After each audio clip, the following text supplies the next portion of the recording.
vamos adorar a Deus e depois Rei do Universo.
Rei do Universo, Senhor. Aquele, Senhor, que derrama Tua graça, Pai, sobre as nossas vidas, Senhor.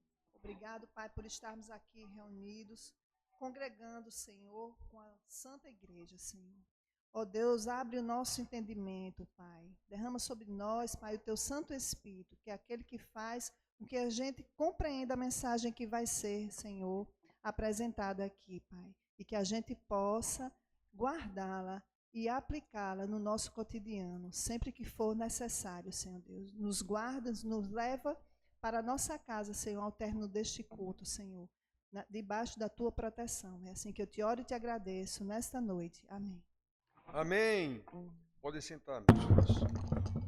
Hoje temos aqui Alex para dar o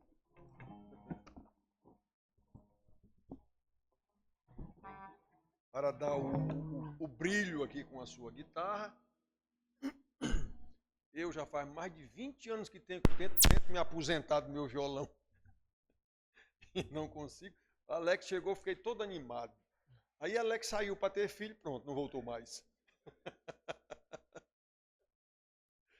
Muito bem, meus filhos, vamos abrir nossas Bíblias. Vamos ler um versículo só, da primeira carta de Pedro, capítulo 5, versículo 10. Capítulo 5, versículo 10. E a gente vai falar um pouco sobre a maravilhosa graça salvadora. Normalmente as pessoas, é comum a gente ouvir as pessoas falarem da salvação como se fosse algo que nós resolvemos, que nós é que decidimos sobre isso. Não é. A salvação é uma maravilha de Deus do tamanho ou maior do que a maravilha da criação.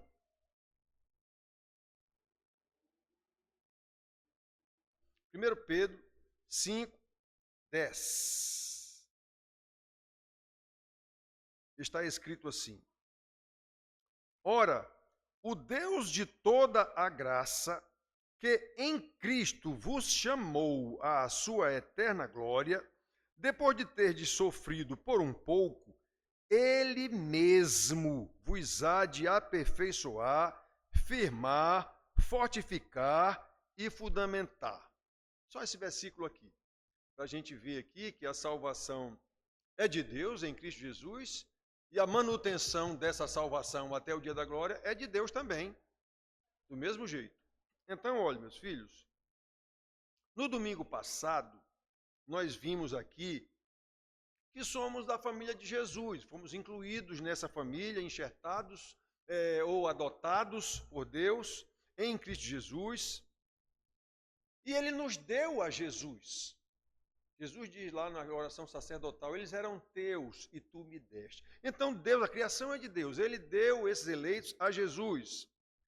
E vimos que Ele também nos deu a sua palavra para que, ainda nesse mundo de trevas amaldiçoado pelo próprio Deus lá em Adão,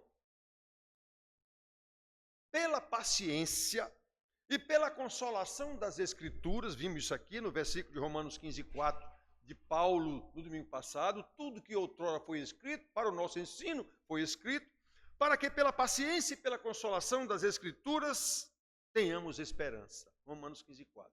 Nós falamos esse versículo de vez em quando aqui.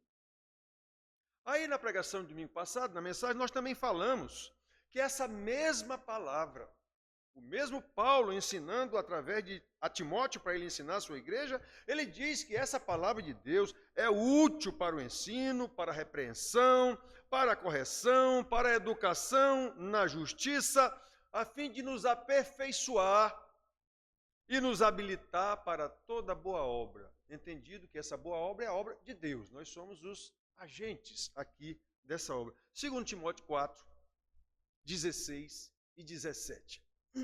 Essa obra é a mesma que Paulo fala lá em Efésios 2, 8, 9 e 10. Pela graça sois salvos, mediante a fé, isso não vem de vós, é dom de Deus, não de obra para que ninguém se glorie, pois somos feitura dele, Deus, criado em Cristo Jesus para toda boa obra, essa boa obra é dele, a qual o quê? Obra ele de antemão preparou para que andássemos nela.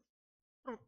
Então é Deus quem faz tudo. A graça salvadora pela palavra, é a palavra que salva, continua agindo em nós pela mesma palavra, para nos conformar à imagem de Jesus, para que ele seja o primogênito entre muitos irmãos, como vimos também na mensagem do domingo passado, Romanos 8, 29. Jesus é o primeiro que ressuscitou e subiu para a glória do Pai com corpo. Nós seremos os seus irmãos adotados. Ele é o primogênito nesse tipo de criação. Nós seremos juntamente com ele. E isso não é algo que nós possamos fazer. Neste versículo que lemos de Pedro, um dos discípulos que Jesus chamou de meus irmãos, estão lembrados da mensagem passada? Madalena, vai dizer a meus irmãos que eu vou esperá-los na Galileia. Vai dizer a eles que o meu pai e pai deles, o meu Deus e Deus deles. Pois é. Então Pedro foi um dos que receberam esse recado de Jesus por Maria Madalena. Jesus chamou de meu irmão, meus irmãos.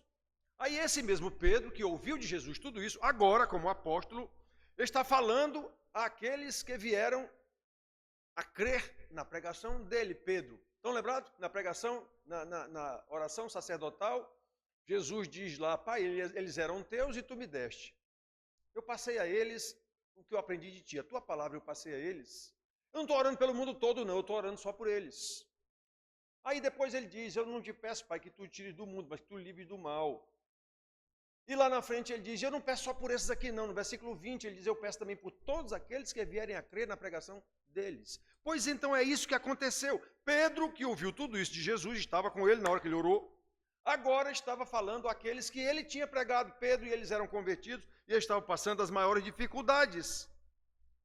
Irmãos, em suas cartas, Pedro está encorajando aqueles novos cristãos atribulados, extremamente atribulados, ensinando-lhes sobre a perseverança que o salvo tem e tem que ter. A perseverança dos santos, a perseverança dos salvos é uma doutrina amplamente ensinada na Bíblia, como nós vemos na afirmação do próprio Senhor Jesus, por exemplo, quando ele diz assim, e a vontade de quem me enviou, que é o meu Pai, é esta, que nenhum eu perca de todos os que me deu. Pelo contrário, eu o ressuscitarei no último dia. Quem foram aqueles que ele me deu? Na hora que ele estava orando, eram os 12. No versículo 9 ele disse isso. No versículo 12 ele excluiu Judas. Pai, dos que tu me deste, nenhum eu perdi, a não ser o filho da perdição, para que se cumprisse as Escrituras. Pronto. Aí lá no versículo 20 ele incluiu todos nós. E eu não oro só por ele, não, eu oro também por todos aqueles que vierem a crer na pregação deles. Aí nós entramos. E aqui ele está dizendo, nenhum dos que o Pai me deu, não vou perder. Eu o ressuscitarei no último dia. Isso é garantia do Senhor Jesus. Como é que alguém acha que pode perder a salvação? Se ele perder, é porque ele nunca teve, na verdade. Então, repare que há uma outra afirmação de Paulo que nós lemos aqui no domingo passado também.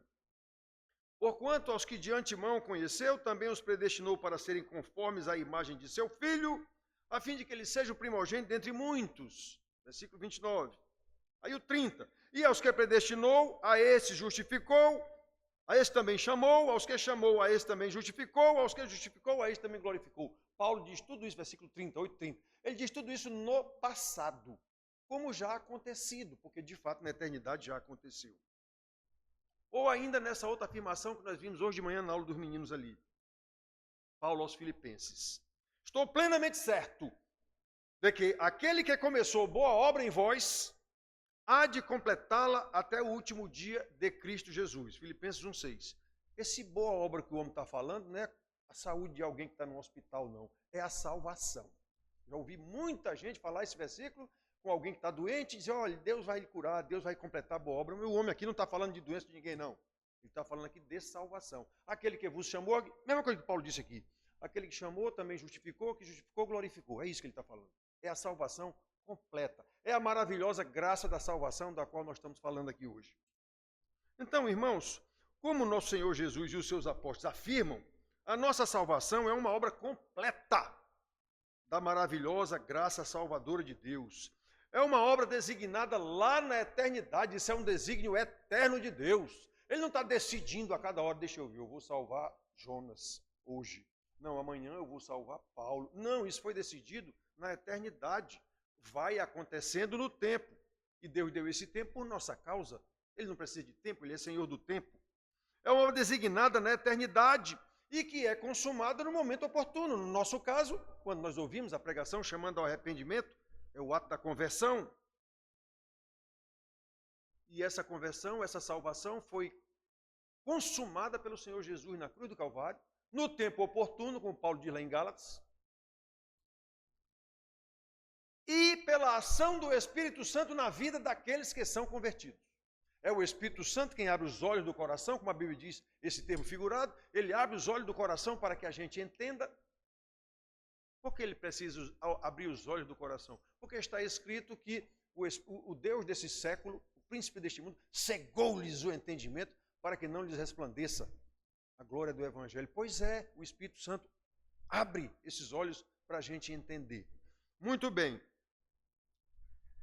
E ele faz isso em nós e através de nós, durante o tempo em que estivermos ainda aqui nesse mundo terrível, trevoso, amaldiçoado pelo próprio Deus, até que nós cheguemos na glória, seja através da nossa morte aqui, ou Jesus vindo nos buscar, exatamente semelhantes à imagem de Cristo.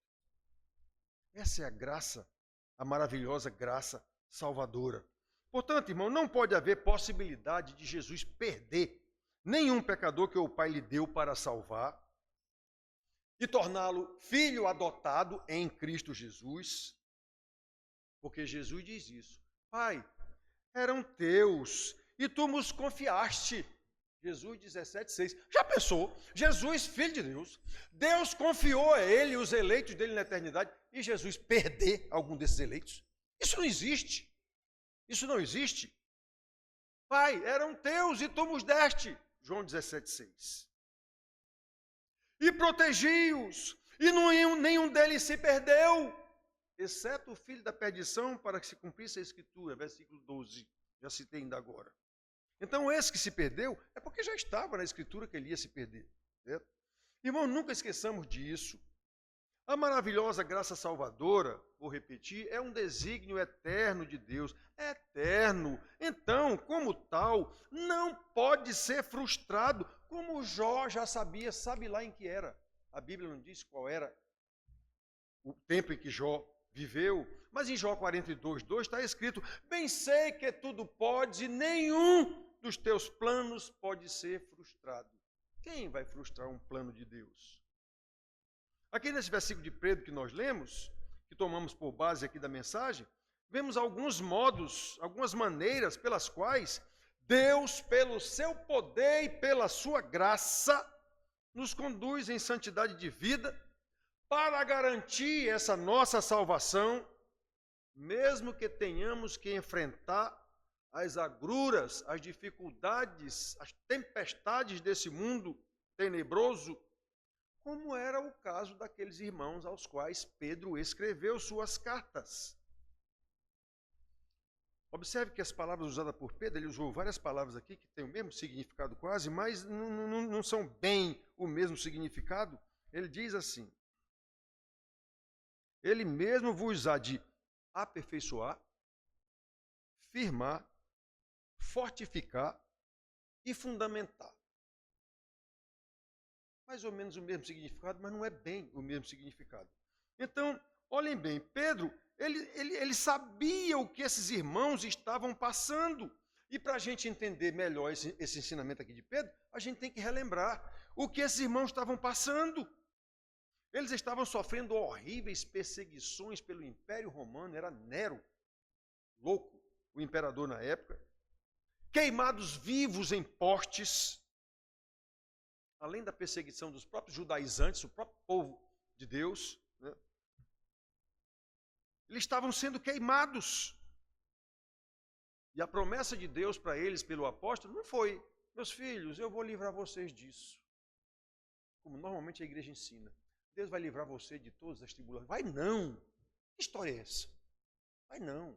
Ele já manda, é ele quem manda a tribulação. Como é que ele vai? Se for o caso, ele livra, mas não é o normal. O ensino da igreja é falso, normalmente. Então Deus não mandou dizer: diga a eles que eu vou livrar todos eles. Não, ele não mandou dizer isso não. Não era o livramento dos sofrimentos a mensagem de Pedro a eles, não. Aqui nesse mesmo capítulo, nós lemos o capítulo 5, versículo 10, mas no capítulo 4, aqui atrás, versículo 12 e 13, Pedro diz, olha a situação que esse irmão está passando. Amados, não estranheis o fogo ardente que surge no meio de vós. O que é fogo ardente? Fogo que queima. Esse fogo que está queimando vocês aí. Não estranhem não. Não estranhem não. Destinado a provar-vos. Ó. É Deus que está mandando esse fogo ardente aí para provar-vos.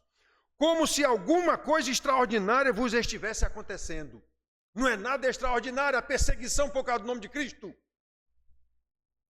Pelo contrário, alegrai-vos na medida em que sois coparticipantes do sofrimento de Cristo, para que também na revelação de sua glória vos alegreis exultando.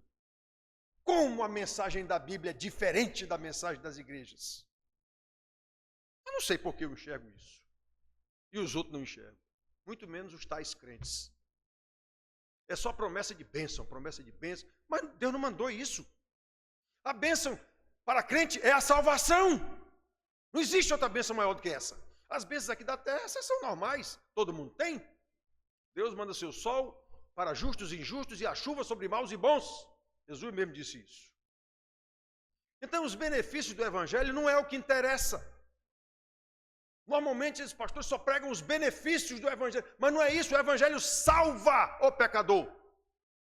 É o poder de Deus para a salvação. Não é para tornar a sua vida boa, não. Isso aí pode acontecer ou não, como aconteceu com esses homens aqui. Ó. Qual é a mensagem de Deus? Não estranheis esse fogo ardente que vem para provar-vos, não. Antes exultai, isso aí. Vocês estão sendo provados por causa do nome de Jesus. Em todo lugar que eu abro a Bíblia, eu vejo isso. Não é só aqui na carta de Pedro. Em todas as cartas eu vejo isso. O apóstolo está falando é de salvação. O apóstolo está falando da força de Deus para a perseverança em santidade devida. Mesmo diante do martírio, mesmo diante da morte. Essa perseverança dos santos é um processo de santificação que faz parte da maravilhosa graça salvadora de Deus. A todos os filhos que Ele deu a Cristo e que foram adotados também como filhos em Cristo Jesus. É disso que a Bíblia trata. Não é de vida boa aqui na terra, não. A primeira palavra usada por Pedro aqui nesse caso, meus filhos, é aperfeiçoar. Eu disse, ele usa 4 palavras aqui, uma atrás da outra. Ora, o Deus de toda a graça, bote graça nisso, né? Que em Cristo vos chamou à sua eterna glória. Presta atenção, foi Deus, pela sua graça, que nos chamou em Cristo para a sua eterna glória. Pois bem, até chegar nessa eterna glória, depois de ter sofrido por um pouco, eles estavam sendo queimados em postes. O sofrido por um pouco era isso. Ele mesmo vos há de aperfeiçoar, firmar, fortificar e fundamentar. Primeira palavra que ele usa aqui, aperfeiçoar. Verso 10, todas as palavras estão no verso 10. No final do versículo. É claro, meus filhos, que o Deus eterno, que elegeu desde a eternidade, chamou no tempo oportuno e justificou com Jesus lá na cruz do Calvário, adotou como filho em Cristo Jesus. É claro que esse mesmo Deus há de aperfeiçoar os salvos adotados como filhos. Nós lemos agora Jesus dizendo, todos aqueles que o Pai me deu, eu o ressuscitarei no último dia. Ninguém vai arrebatá-lo. Assim, essa palavra aperfeiçoar tem o sentido de consertar, tem o sentido de restaurar, como está escrito lá no Salmo 19, versículo 7, que a gente tem tratado desse versículo aqui nas aulas. A lei de Deus é perfeita e restaura a alma. O que é que precisa de restauração? É algo que foi danificado. Então, no pecado de Adão, foi danificada a criação de Deus, e Deus amaldiçoou, inclusive, toda a criação, mas ele, na sua decisão eterna, que nós não sabemos explicar isso, disse, eu vou tirar um povo meu desse negócio aí, descendente da mulher, e aí vem toda a história da Bíblia apontando para Jesus, o Messias que viria, o descendente da mulher, o descendente de Abraão, falamos disso domingo passado aqui. Então esses ele vai restaurar.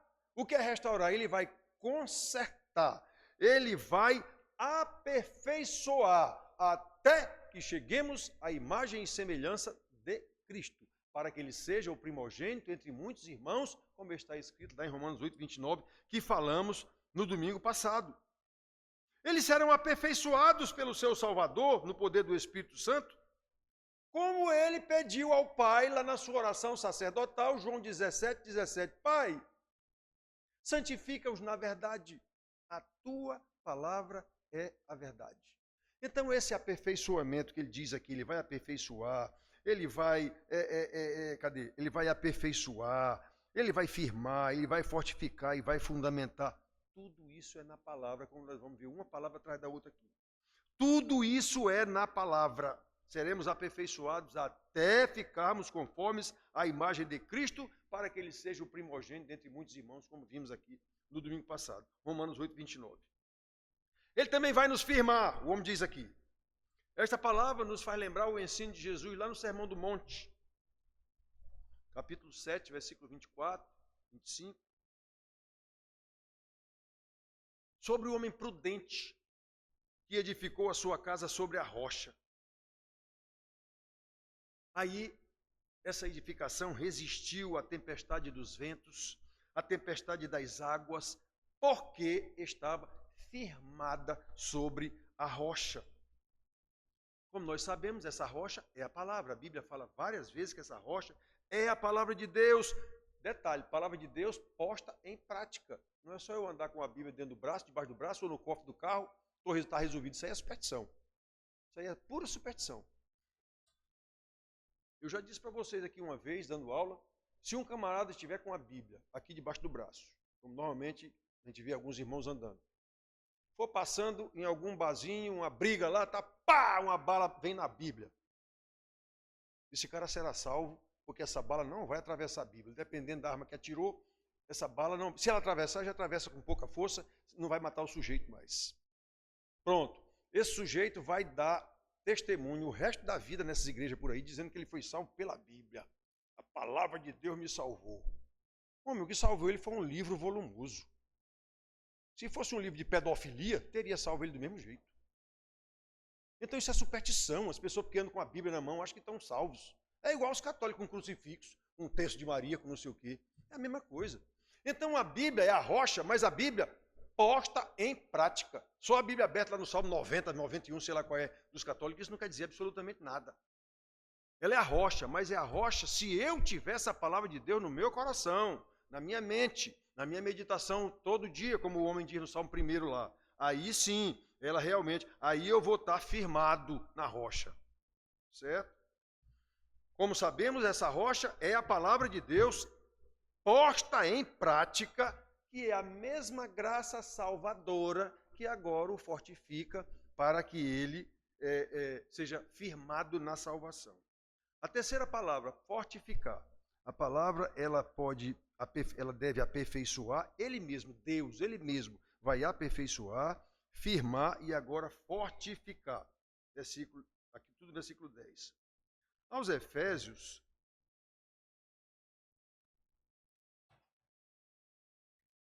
isso é uma medicação que eu tomo, seca a boca, que não tem condição nem de falar mais. Aos Efésios, Paulo diz àqueles irmãos que eles sejam, quanto ao mais, depois dele explicar tudinho lá, até o capítulo 5, terminando, quando chega no capítulo 6, ele diz, quanto ao mais, ou seja, isso é uma conclusão do que foi dito tudo, o que é que vocês vão fazer agora com base nesse ensino todo que eu dei? Quanto ao mais, sede fortalecidos no Senhor e na força do seu poder. Efésios 6:10. Sede fortalecidos. Ele está dizendo aqui que Deus vai nos fortificar. Né? Então ele vai nos fortificar. O contexto lá de Efésios nos mostra que essa força e esse poder são encontrados na palavra de Deus, representada pelo apóstolo nos diversos itens da armadura de um soldado romano imbatível na guerra naquela época. Então Paulo provavelmente estava lá amarrado a um soldado romano, Ele viu ele sabia muito bem, ele era um cidadão romano, ele sabia muito bem o poderio do exército romano, ele viu aquele soldado todo paramentado lá. Ele disse, eu vou ensinar esses efésios aí como é que um crente põe uma armadura do Espírito, mais ou menos semelhante a desse soldado aí. Imbatível. Isso tem lá em Efésios 6. Então esses itens da armadura que o apóstolo usou, todos eles representam, de alguma forma, eles estão relacionados de alguma forma à eficácia da verdade. Ele diz lá, o cinto da verdade, a couraça. Ele sai dizendo tudinho lá. Cada peça daquela, uma está vinculada à verdade, outra está vinculada à justiça, outra está vinculada ao evangelho, outra está vinculada à fé, outra está vinculada à salvação, e por fim, tudo está vinculado à palavra de Deus, que é a espada do Espírito que ele diz lá. Portanto, essa armadura do Espírito que o apóstolo apresenta, como a força do poder de Deus e o poder de Deus para a santificação de um salvo, é a sua palavra. É a sua palavra. Uma vez conhecida e posta em prática. Não é só a palavra aqui debaixo do braço ou dentro do cofre do carro. Por quê? Porque essa palavra posta em prática, que, como o homem diz aqui, que aperfeiçoa, firma e fortifica, é a mesma palavra que o converteu, é a mesma palavra salvadora, que agora vai firmá-lo nesta salvação. A última palavra aqui usada por ele é fundamentar. Sabemos que poucos irmãos aqui entendem de construção de um prédio. Tem o doutor Luiz, que é engenheiro, e sabe disso muito bem, porque é a área dele. Né? Mas a maioria não entende, digamos assim, tecnicamente disso. Mas todo mundo sabe da importância que tem a fundação de uma construção. Todo mundo sabe, de uma edificação. Como Jesus disse, o camarada edificou sobre a areia. Ora bolas. Veio os ventos, tempestade de vento, tempestade de água, derrubou a casa dele. Não tinha fundamento. Agora, o que edificou sobre a rocha, não há condição de uma tempestade derrubar essa casa, porque ela está firmada na rocha. Não sei se vocês lembram que uma época aqui, alguns anos aqui, houve um açude aqui, uma barragem, sei lá o quê, que estourou. Camará, sei lá o quê, aqui na Paraíba. Aí descobriram por quê. Porque toda barragem ela é feita numa depressão que tem o monte vem de um lado e do outro, faz uma depressão lá, eles fazem a barragem exatamente nessa depressão. Eles levantam ali um muro e a água da chuva vem aumentando ali até formar um grande lago. Só que esse muro que eles fazem tem que estar muito bem fundamentado na rocha de baixo e nas rochas laterais. A nossa barragem de Camará aqui não tinha essa firmeza toda, nem embaixo nem do lado. A água, depois que acumulou, arrebentou a barragem. Aí foi um problema danado. Então, irmãos, é isso como está dizendo aqui. Qual é o fundamento dessa construção que nós estamos fazendo? Qual é o fundamento? Para fundamentar. Estou dizendo, ninguém aqui é engenheiro, só o doutor Luiz, mas todo mundo sabe que uma casa, qualquer que seja, ela tem que ter um fundamento para suportar. Se for uma grande construção, inclusive, não é todo engenheiro civil que é bom nisso. O nome da disciplina é cálculo estrutural. O cara tem que ser bom para calcular como é que essa construção vai ser feita até 30 andares, a pressão que ela vai aguentar de ventos não é fácil. O peso que o fundamento lá vai aguentar dessa construção de 30 andares, com todos os móveis que vão botar lá dentro e tudo, além da estrutura dela mesmo, tijolo, cerâmica nos pisos, ele tem que saber qual é o fundamento que tem que ter para aguentar essa construção. Infelizmente, não é todo engenheiro que sabe fazer esses cálculos, de vez em quando uma construção cai aí. Por isso mesmo, porque não foi bem fundamentada. Então, repare bem, ele diz que Deus vai nos fundamentar. Como é que Deus vai nos fundamentar? Não podemos esquecer que, como pecadores que somos, continuamos recebendo as tempestades de vento e de chuvas do pecado. O tentador não vai nos deixar em paz, querendo nos levar para onde nós estávamos quando fomos salvos. Salvação começa no arrependimento. Pois bem, antes você tinha outra vida. Lembram? 2 Coríntios 5,17, aquele que está em Cristo é nova criatura. As coisas velhas para trás ficaram. Eis que tudo se fez novo. Sim, mas o inimigo que perdeu você na conversão, ele vai ficar tentando levá-lo de volta a todo custo. Qual é o nosso fundamento para resistir? Qual é o nosso fundamento para resistir? Meus filhos, eu insisto tanto nisso aqui, nesses anos que eu estou aqui. Precisamos estar fundamentados na palavra. Papo furado de igreja vai levar você para o inferno. É a palavra. O fundamento é a palavra. Como o nosso Senhor Jesus demonstrou na sua tentação, lá em Mateus 4, quando o próprio diabo veio tentá-lo. Como foi que ele resistiu à tentação? Fundamentado na palavra. Ele respondia, está escrito. O diabo vinha com outra tentação, ele, está escrito. O diabo vinha com outra tentação, ele, está escrito. Sem a palavra não há salvação, para começo de conversa. Sem a palavra não há o chamamento ao arrependimento. Não há. Há entretenimento de igreja, que infelizmente a maioria dos tais crentes são simplesmente prosélitos. Eles aderiram à igreja por causa de uma pregação bonita, um chamamento bonito, uma festa, ou seja lá o que for. Não são crentes. Não foram chamados ao arrependimento.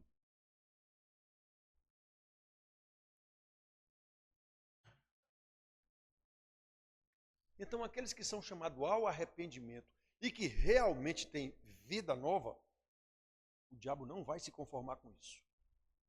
Ele vai ficar tentando levar você de volta o tempo inteiro.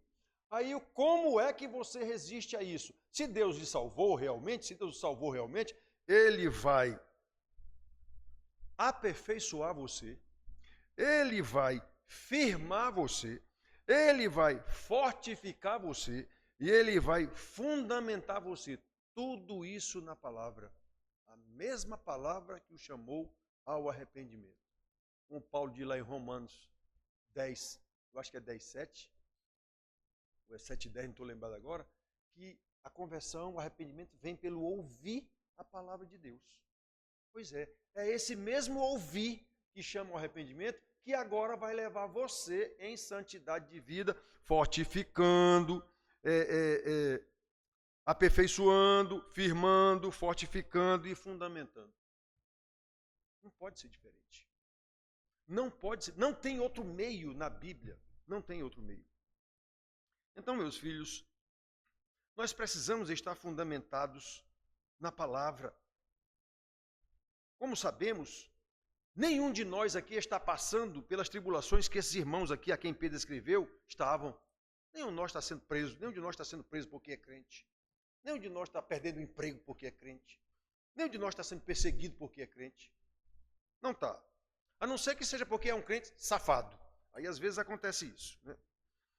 Mas, obviamente, essa expressão crente safado não combina uma palavra com a outra, mas infelizmente existe. Então, irmãos, aqueles cristãos novos, lá no caso de Pedro, estavam passando por tribulações terríveis. Nós não estamos passando as tribulações que eles passaram, mas certamente precisamos dos mesmos recursos que eles precisaram para vencer as tribulações que eles passaram lá. As nossas tribulações são diferentes, porque o tempo vai ficando diferente. Por exemplo, nós não somos hoje amarrados em poste para queimar, mas temos um smartphone na mão, que a gente não consegue se livrar dele nem a pau.